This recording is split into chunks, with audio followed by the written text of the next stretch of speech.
नमस्कार, जय हिंद दोस्तों। स्वागत है आपका हमारी यूट्यूब चैनल जीएस की दुनिया में। दोस्तों, इस वीडियो में आज यूपी होमगार्ड भर्ती से संबंधित हम 5वां प्रैक्टिस सेट कवर करेंगे जो आपकी एग्ज़ाम में पूछे जाने वाले हैं। तो ये वीडियो आपके लिए काफ़ी महत्वपूर्ण होने वाली है अगर आप होमगार्ड की तैयारी कर रहे हैं।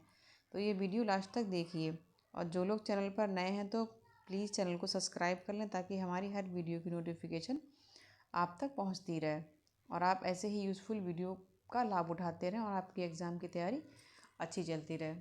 तो चलिए शुरू करते हैं यूपी होमगार्ड भर्ती से संबंधित 5वां प्रैक्टिस सेट।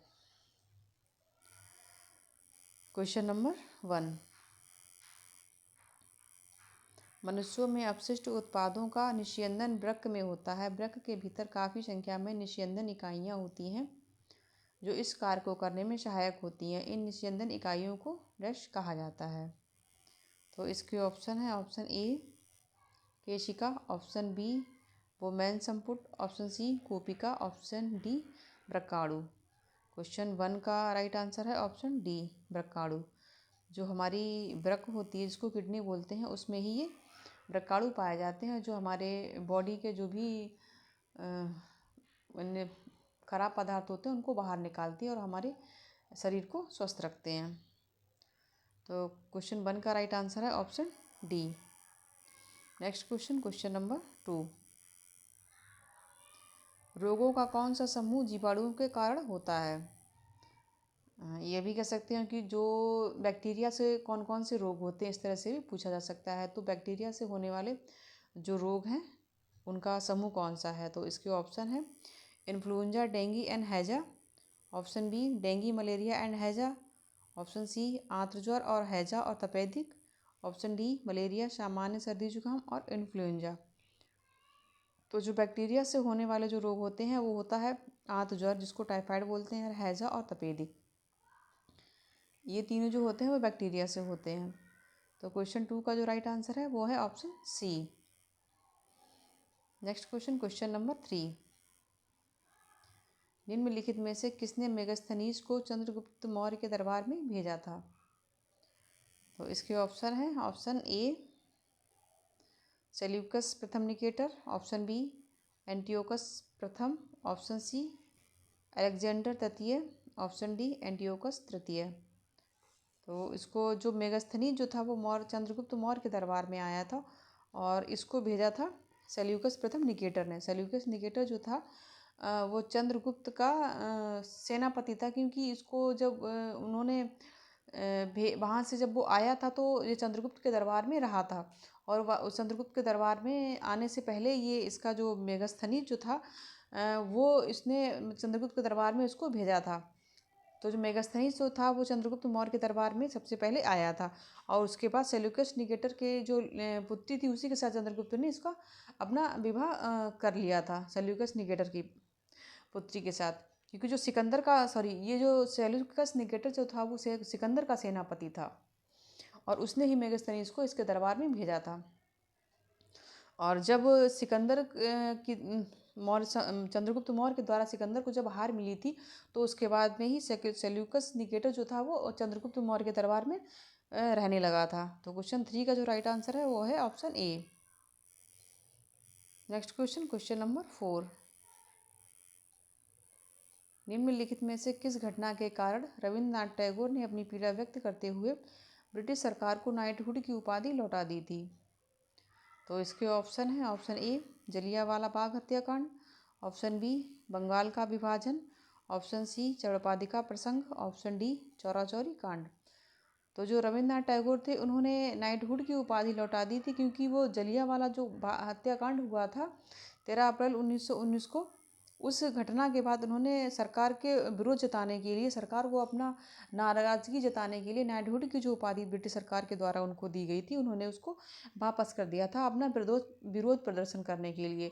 क्योंकि जो इतनी बड़ा नरसंहार हुआ था जलियांवाला बाग हत्याकांड से, उससे पूरा देश ही हिल गया था और उसी के विरोध में उन्होंने उसको वापस कर दिया था नाइटहुड की उपाधि को। तो क्वेश्चन 4 का राइट आंसर है ऑप्शन ए जलियांवाला बाग हत्याकांड। Next question, question number 5, Bhagirathi और अलकनंदा नदियों का संगम कहाँ पे होता है? इसके ऑप्शन है option A Devprayag, option B Karnaprayag, option C Joshimath, option D Haridwar. तो भागीरथी और अलकनंदा का जो संगम होता है वो देवप्रयाग में होता है। और यहीं पे आके जो भागीरथी है, जो भागीरथी का उद्गम जो स्थल है वो गंगा के गंगोत्री के गोमुख से हुआ है और वहाँ से तो ये भागीरथी के रूप में ही बहती है, लेकिन जब ये अलकनंदा से देवप्रयाग में मिलती है वहाँ पे आके ये गंगा कहलाती है। तो ये भी आप याद रखना है कि जब ये अलकनंदा से मिलती है उसके बाद ही इसको गंगा कहा गया है, गंगा नदी कहा गया है। तो क्वेश्चन 5 का राइट आंसर है option A Devprayag. Next question, question number 6। Bharat की कौन सी भौतिक विशेषता मध्य एशिया से आने वाली ठंडी हवाओं को भारतीय उपमहाद्वीप में प्रवेश करने से रोकती है? इसके ऑप्शन है ऑप्शन ए तटीय क्षेत्र, ऑप्शन बी भारतीय मैदान, option C Himalaya, option D भारतीय रेगिस्तान। तो क्वेश्चन 6 का राइट आंसर है ऑप्शन सी हिमालय।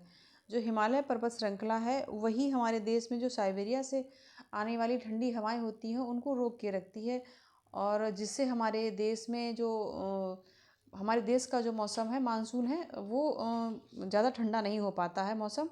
और जिस वजह से जो साइबेरिया से जो ठंडी हवाएं आती हैं, तूफ़ानी हवाएं, बर्फ़ीली हवाएं, उनको रोक के रखती है। अगर हिमालय पर्वत ना होता तो साइबेरिया से जो बर्फ़ वाली हवाएं आती हैं वो हमारे देश का जो मौसम है उसको और ज़्यादा ठंडा कर देती।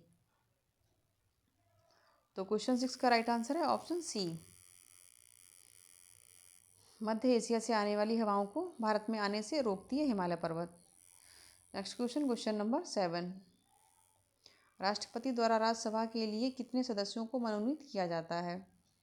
तो इसके ऑप्शन है option A 20, option B 12, option C 10, option D 15। वैसे तो राज्यसभा के सदस्यों को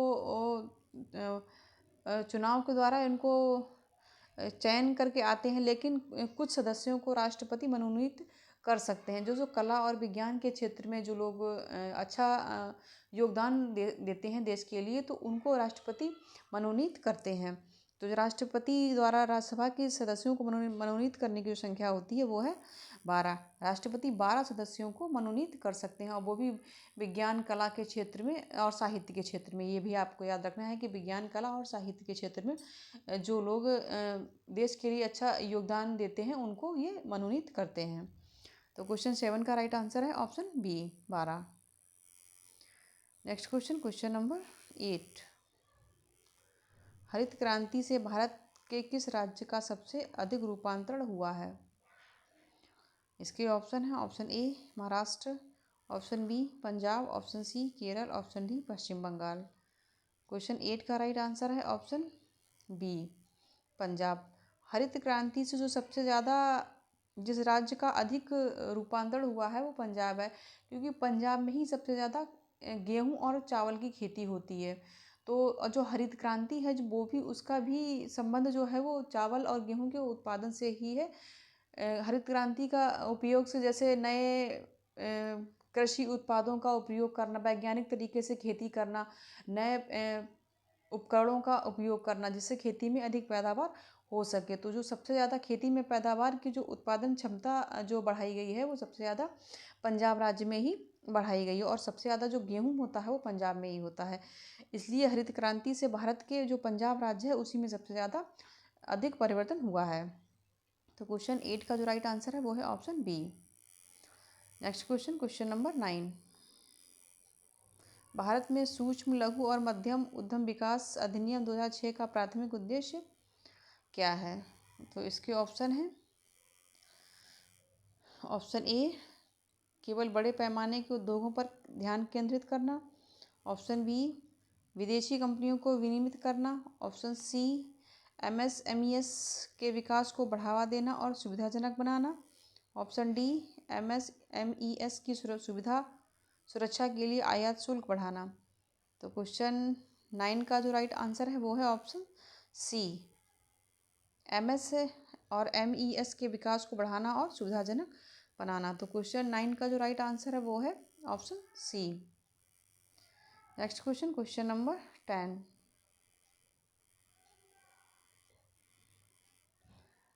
भारतीय संविधान के भाग 4 में अनुच्छेद 36 से 51 तक निम्नलिखित में से किसका वर्णन किया गया है? तो इसके ऑप्शन है, ऑप्शन ए संघ का, ऑप्शन बी मौलिक कर्तव्य का, ऑप्शन सी मौलिक अधिकार का, ऑप्शन डी राज्य के नीति निर्देशक सिद्धांत का। तो जो हमारा संविधान है उसके भाग 4 में अनुच्छेद 36 से लेकर 51 तक हमारे जो राज्य के नीति निर्देशक तत्व हैं उनका वर्णन किया गया है। तो क्वेश्चन 10 का जो राइट आंसर है वो है ऑप्शन डी। हमारे भाग, ये भी आपको याद रखना है कि जो भाग 4 है उसमें हमारे नीति निर्देशक तत्व दिए गए हैं आर्टिकल 36 से लेके 51 तक, और 11 से लेके जो 35 तक है वो हमारे मूल कर्तव्य हैं। तो ये भी आपको याद रखना है कि जो 11 से लेके और 12 से लेके और 35 तक हमारे मूल कर्तव्य दिए गए हैं अनुच्छेद 12 से 35 तक में, और 36 से 51 तक जो अनुच्छेद है उसमें राज्य के नीति निर्देशक तत्व दिए गए हैं। तो क्वेश्चन 10 का राइट आंसर है ऑप्शन डी। तो ये था हमारा यूपी होमगार्ड भर्ती का 5वां प्रैक्टिस सेट। मिलते हैं नए प्रैक्टिस सेट में नए प्रश्नों के साथ। तब तक के लिए नमस्कार। ऐसे ही यूज़फुल वीडियो पाने के लिए हमारे चैनल को सब्सक्राइब करें ताकि हमारी हर वीडियो की नोटिफिकेशन आप तक पहुंचती रहे। धन्यवाद।